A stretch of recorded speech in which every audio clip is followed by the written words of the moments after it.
देश के जो प्रतिनिधि आए थे उन प्रतिनिधियों के द्वारा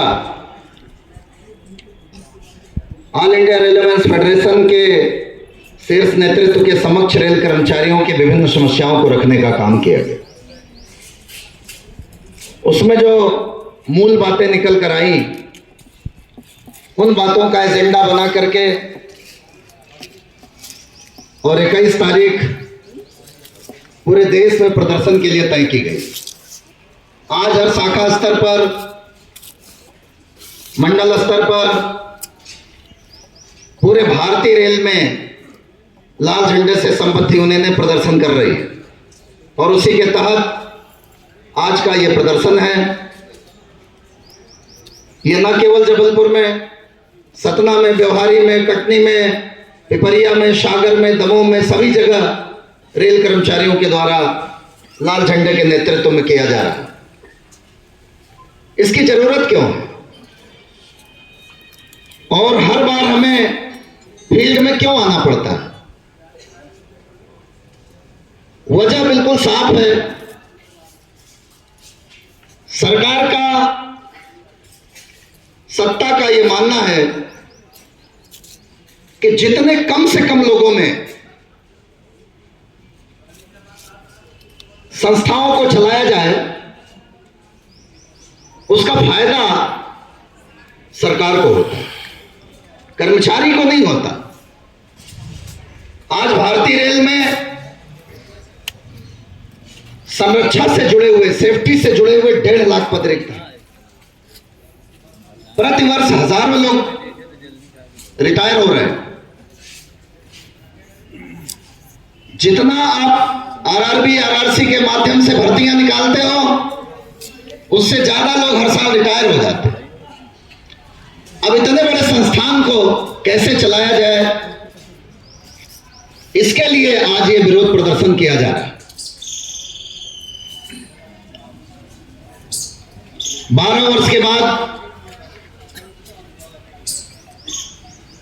तीर्थराज प्रयाग में महाकुंभ का आयोजन हो रहा है। देश की लगभग 1/3 आबादी, 50 करोड़ से ज्यादा लोग अमृत स्नान कर चुके हैं। 26 तारीख तक कुंभ है, अभी आगे भी चलने की संभावना है। कुछ एक दो दुखद घटनाओं के कारण मन विचलित भी हुआ। उनके प्रति यूनियन की गहरी संवेदना है, सांत्वना है, लेकिन देश का एक अच्छा धार्मिक आयोजन हुआ। माघ मकर गति रवि जब होई, तीरथ पति ही आओ सब कोई। जब मकर राशि पर सूर्य जाता है माघ के महीने में तो सारे तीर्थों के राजा प्रयागराज में पहुंचते हैं। बहुत सारे संतों के और बहुत सारे तीर्थों के पतियों के लोगों को दर्शन होते हैं। गंग शकल मुद मंगल मूला, सब सिद्ध करन हरन भवशूला। माँ गंगे, हम लोग माँ नर्मदा के पावन तट पर निवास करते हैं।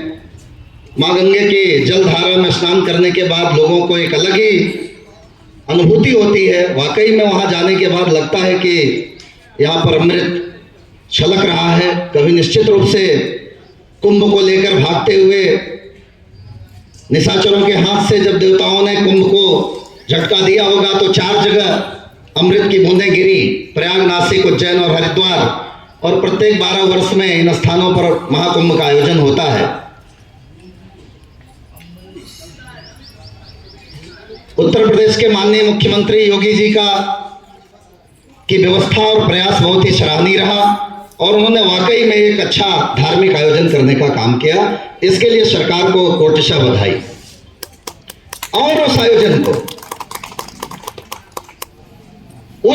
को सफल बनाने में भारतीय रेल ने 10 करोड़ तीर्थयात्रियों को प्रयाग कुंभ में पहुंचाने और लाने ले जाने का काम किया। 10 करोड़।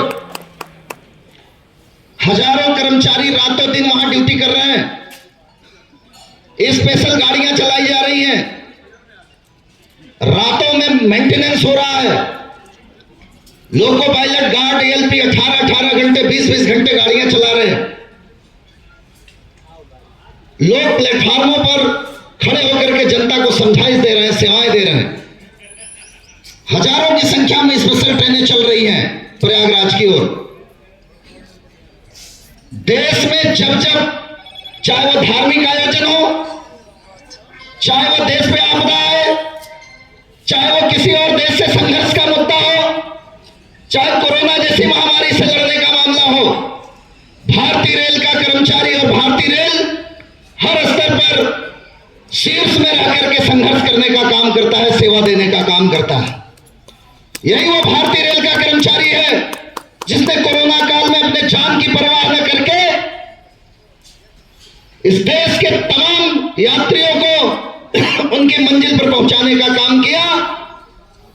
दाना पानी से लेकर के, अन्न से लेकर के तेल गैस कोयला तक को ढोने का काम किया। और उस भारतीय रेल को चूसने के बाद, शोषण करने के बाद इस स्थिति में लाने की जिम्मेदारी अगर किसी की है तो वो सत्ता में बैठे हुए लोगों की है, जो हमारा दोहन तो करना जानते हैं, लेकिन हमें सुविधाओं के नाम पर, हमें रेल को चलाने के लिए जो स्वायत्तता मिलनी चाहिए, जितने कर्मचारी मिलने चाहिए, इस देश के बेरोजगारों को नौकरी मिलनी चाहिए, खाली पड़े हुए पदों को भरने का काम करना चाहिए, रेल कर्मचारियों की सुख सुविधाओं का ध्यान रखा, ये सब में सबसे पीछे रहते हैं। निश्चित रूप से भारतीय सेना के बाद अगर इस देश का सबसे ज्यादा कोई विकास कर सकता है, देश को सबसे ज्यादा कोई आगे ले जाने का काम करता है, तो भारतीय रेल का कर्मचारी करता है। आज आपने 26,000 ग्रुप डी की भर्ती निकालने का काम किया है। 1.5 लाख पद रिक्त हैं। 26,000 क्या है? ऊंट के मुंह में जीरा। और इतने लोग एक साल में रिटायर हो जाते हैं। कैसे चलाएंगे भारतीय रेल को? उद्देश्य बिल्कुल साफ है।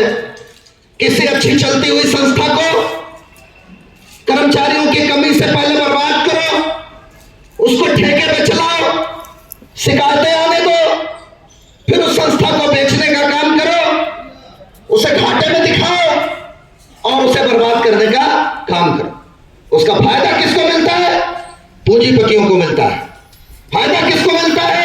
ठेकेदारों को मिलता है। और पूंजीपति और ठेकेदारों के लिए काम करने वाले लोग कभी रेल कर्मचारियों का भला नहीं कर सकते हैं, ध्यान रखना। अगर आपको अपना भला चाहिए, अगर रेल कर्मचारी, जहां तक मेरी आवाज जा रही है, अगर उन्हें अपनी भलाई करने का काम करना है, रेल को बचाना है, आने वाले समय में आपके बेरोजगार बच्चे, देश के बेरोजगार बच्चे रेल में काम करें, अगर ऐसी व्यवस्था बना के जाना है तो आपको संघर्ष के रास्ते पर आना पड़ेगा, वो भी लाल झंडे के साथ संघर्ष के रास्ते पर आना पड़ेगा। किसी और का भरोसा नहीं कर सकते। ये भीड़, ये कोई न्योता देके आए हुए लोग नहीं है।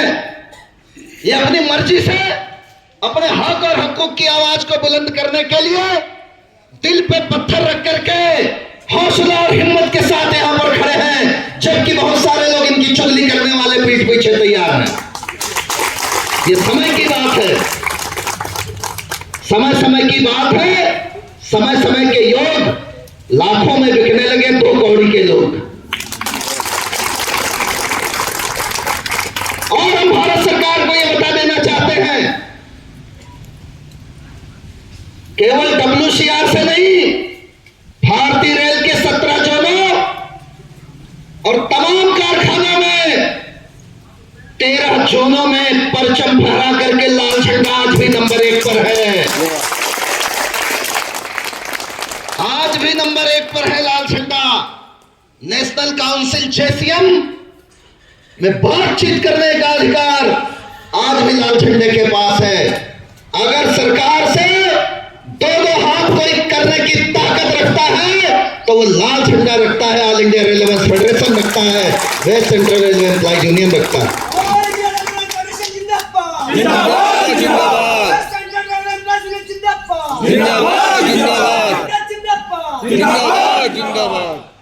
और इस मंच के माध्यम से जो हमारी मांगे हैं, निजीकरण को रोका जाए, आउटसोर्सिंग को रोका जाए, खाली पड़े पदों को भरा जाए, पदों का सरेंडरीकरण बंद किया जाए, ये हमारी इसमें पहली मांग है।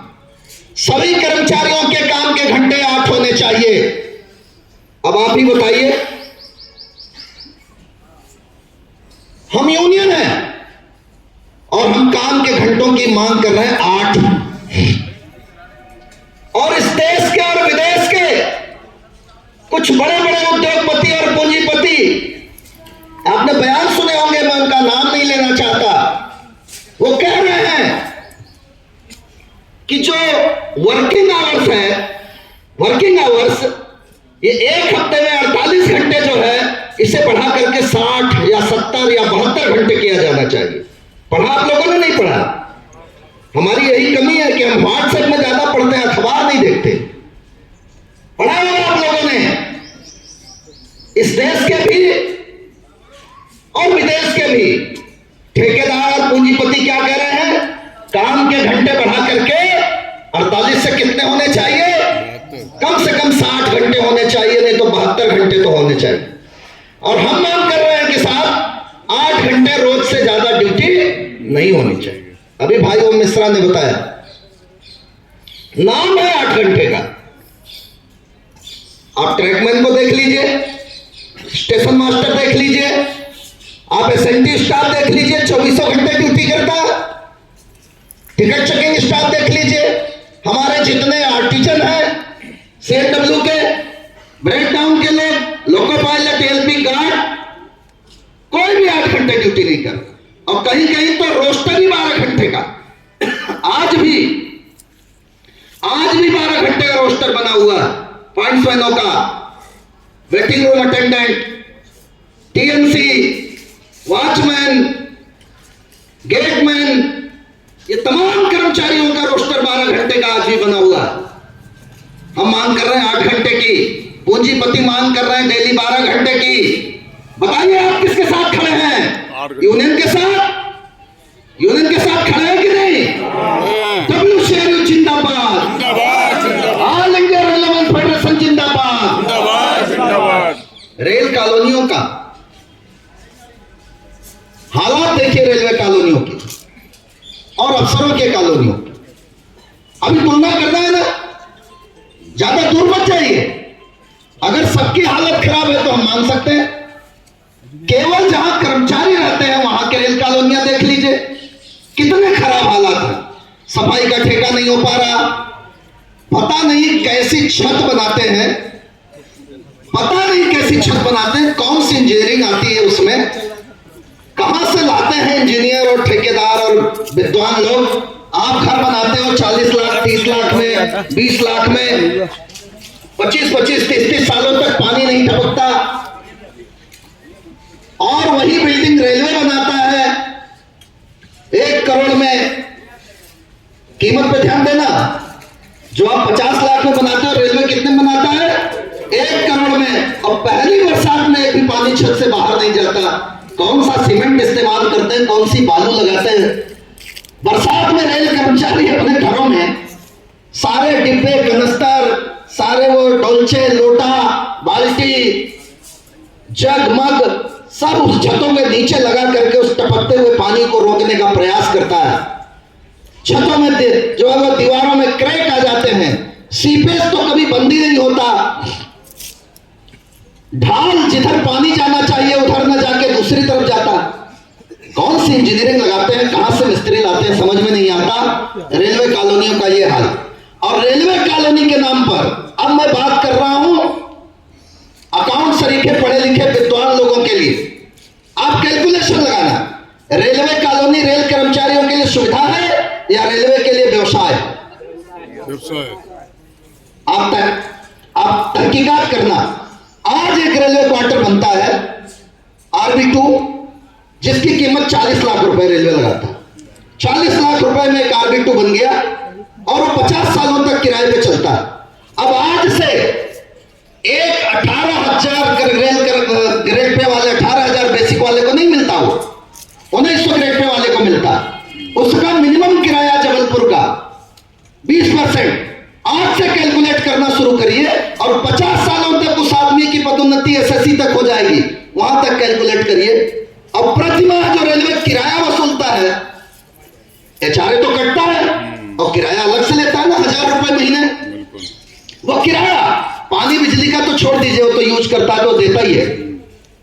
अब आप कैलकुलेशन करना, 50 साल का उस एक आदमी ने शुरुआत से उस रेलवे क्वार्टर को लेकर रिटायरमेंट तक 40 लाख से ज्यादा का भुगतान रेलवे को कर चुका होता। और उसके बाद जो पैसा रेलवे उससे वसूलती है वो उसका मुनाफा होता। क्या होता है? मुनाफा। और उस रेलवे क्वार्टर पर रेलवे क्या खर्च करती है, कभी उसका कोई मेंटेनेंस नहीं, कोई पुताई नहीं, कोई कुछ नहीं। तो ये रेलवे का, रेल कर्मचारियों के लिए सुविधा नहीं है, ये रेलवे का कमाई का साधन, कमाई का साधन। लेकिन क्या करे रेल कर्मचारी, रहने के लिए आवास नहीं रोड साइड स्टेशनों में, मजबूर होकर के। हमारी मांग है अच्छे नए रेल आवास बनाए जाए और उनकी जैसे पुलों की गारंटी होती है, रेल कर्मचारी के काम की गारंटी होती है। एक रैक मेंटेन करते हो, सीएनडब्ल्यू वाले खड़े हैं ना, राजकोट का रैक मेंटेन किया और यहां से राजकोट तक बीपीसी जारी किया, गई और आई, और रास्ते में एक स्प्रिंग ब्रोकन हो गया तो क्या होता है? चार्जशीट मिलती है ना, आती है नहीं आती? तो काम की गारंटी है ना। ऐसे ही काम की गारंटी होनी चाहिए ठेकेदार की। अगर 10 साल तक एक भी बूंद पानी टपका तो चार्जशीट होनी चाहिए, नहीं होनी चाहिए? लेकिन कोई सुनने वाला नहीं, सब भ्रष्टाचार की भेंट चढ़े, सब के सब। तो ये हालात है। कुछ अच्छे लोग भी हैं सिस्टम में जो वाकई में सिस्टम को अच्छा चलाना चाहते हैं, हम उन्हें दिल से धन्यवाद देते हैं। बहुत सारे अच्छे अधिकारी हैं जो बात करते हैं, हम उन्हें दिल से धन्यवाद देते हैं कि वो सिस्टम को, रेलवे को अच्छे ढंग से चलाना चाहते हैं।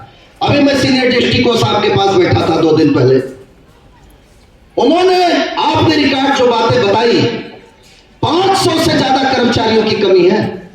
हर स्टेशन पर उनके पास न एमसीएम है, न टेक्नीशियन ईएसएम है, न टीसीएम है।